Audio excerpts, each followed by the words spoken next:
agenda point, and this is presented by AOI.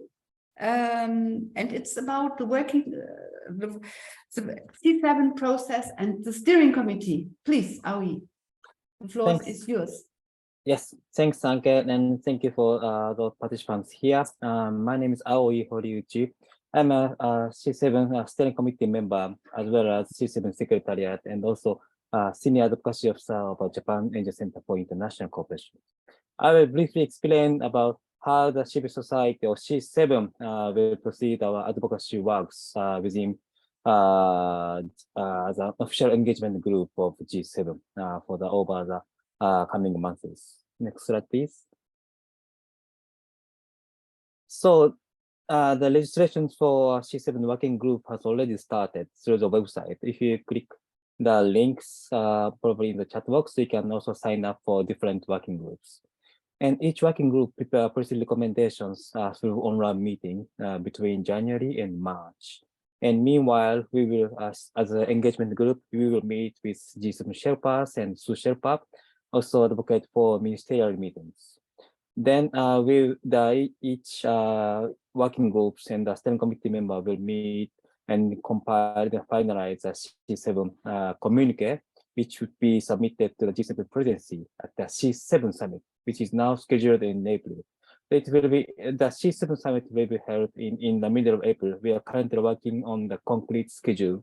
So once it is fixed, we will let you know through the working group email list.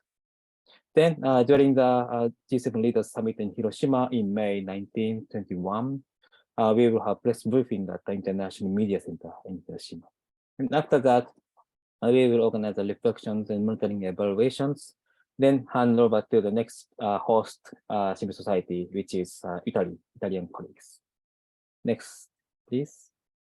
So those civil societies activities or advocacy works will be conducted through the discussion among C7 steering committee. The steering committee is responsible for the strategic orientation of the C7 process, and we meet regular intervals and play an important role in the thematic allocation of the working groups and preparations of the final position paper, which is C7 communique. The steering committee members were put together by taking into account professional expertise, geographical origins, and gender aspects in order to represent various international civil society groups.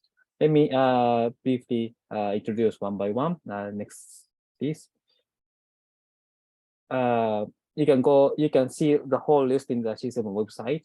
Mariko Kinai from World Vision Japan, Hiroki Matsubara from Hiroshima NPO Center, and myself from Japan Asia Center for International Cooperation, all of three from Japan, and Anke Kroat from Venlo in Germany, Jürgen Meyer, German Forum on Environmental Development, also from Germany, Valeria Emmi from GCAP Italy, and CSB from Italy, and Karel Mang-Venza from Cooperation Canada, and Ben Besto from Interaction USA, and Sandra Martinson from Bonn, UK, and Jamila Asanova from Asia Development Alliance, ADA.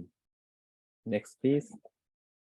Zahra Bach, Arab NGO Network for Development, and Kathleen Yambla, Young Women Driving Change Collectives.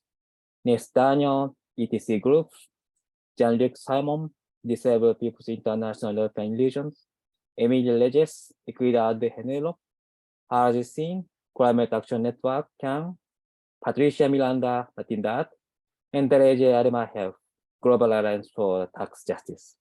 Those 18 members are steering committee member this year, and together with working groups, coordinators, and also all the C7 participants, we will organize civil societies policy advocacy towards G7 leaders. Thanks.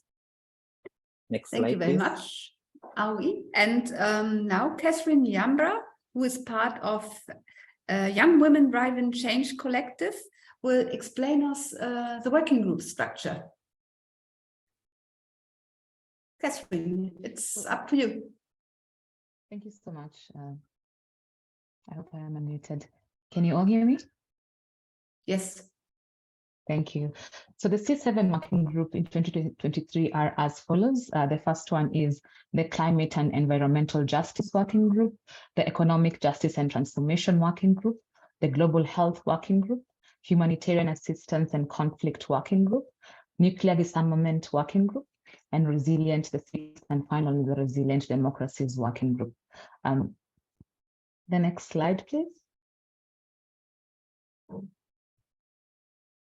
The working groups is accompanied by, the C7 is accompanied by several working groups which I've already highlighted, and these working groups will develop policy recommendations for the key topics that will later form the basis for lobbying activities on the C7 communique. The final document, the C7 communique, will be represented to G7 governments in order to provide an international civil society perspective and help G7 outcomes and commitments.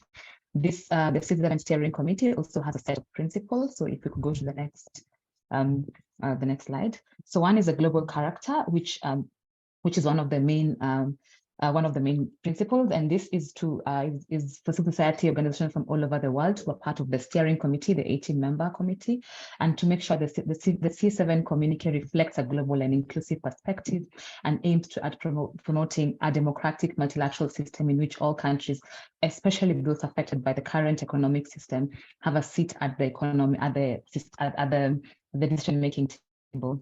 The second principle is transparency, mindful that the C7 outputs must be developed through a transparent, inclusive, and participatory process, and including co-creating these documents through the working group structure. The third principle is gender equality and women's empowerment. Gender equality and women's empowerment should be a prerequisite for achieving SDG.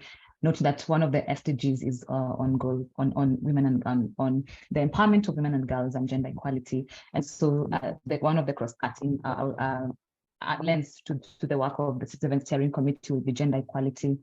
The other one is inclusiveness. Different backgrounds and experiences strengthen the C7 process. And the expectation is that each working group also need to mainstream voices of young people, including other communities and constituencies that are left behind. And finally is international norms and international law. So the committee recognizes the international law and norms provide the fundamental basis for international relationship, and that these are developed in accordance with the principles of transparency and inclusivity. So these are the working groups and the principles for the steering committee that we hope will guide the process. Over. Thank you very much, Kate.